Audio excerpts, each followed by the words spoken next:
আল্লাহ বলছে বান্দা এই যে আমি মনে করো এক একটা কথা 89 বার বললাম, 80 বার 82 বার আমি আল্লাহ নামাজের কথা বললাম, 23 বছর আমি কোরআন নাজিল করলাম, 30 পারা কোরআন নাজিল করলাম, আমি আল্লাহ আমার রসুলের কাছে নাজিল করলাম, শ্রেষ্ঠ ফেরেশতা দিয়ে নাজিল করলাম।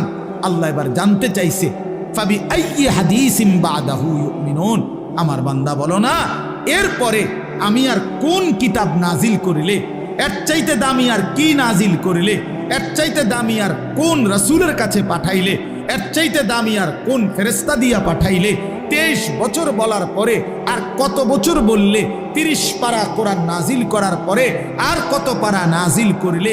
89 বার বলার পরে আর কতবার বললে? 82 বার বলার পরে আর কতবার বললে?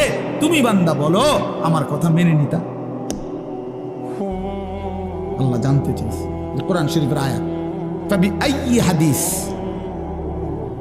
29 পারায় ওই সূরাটা আছে, ওই সূরা মুরসালাত, ওই সূরার মধ্যে আল্লাহ এটা জিজ্ঞেস করছে বান্দা বলো না আমি আল্লাহ আর কি বললে, কেমনে বললে, আর কতবার বললে তুমি আমার কথা মেনে নিতা?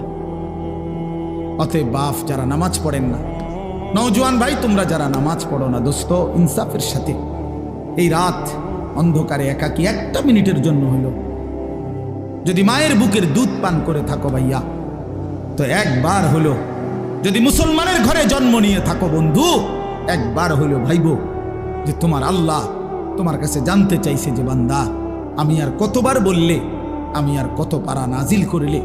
আমি 23 বছর বলে গেলাম, 23 বছর বলার পরও যেহেতু হয় নাই, তুমি বলে দাও বান্দা আমি আল্লাহ আর কতবার বললে, কত বছর বললে তুমি আমাকে মেনে নিতে, আমার কথাগুলো মেনে নিতে?